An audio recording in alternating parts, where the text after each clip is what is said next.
I trin 2 er triglyceridet fedtmolekyle nu blevet delt til fedtsyrer.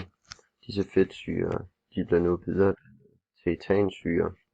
Det gør de ved, at i hvert af de her led i den takkede form sidder der et C, og ud fra det C sidder der 2 H'er. Etansyre, hvis man så skærer lige her,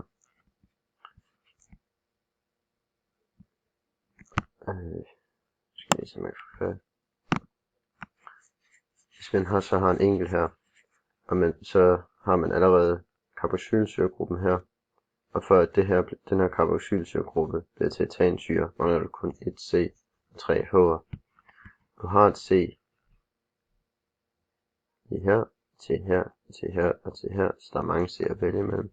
Og du har 2 H'er lige her, lige her, lige her, lige her. Når man så tager et C herfra, og et H herfra, og 2 H'er, 3 H'er,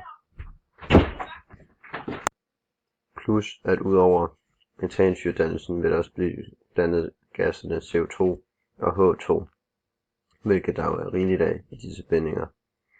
Så når du har fået carboxylsyregruppen med et CH3 på, ender du med etansyren, der ser sådan her ud.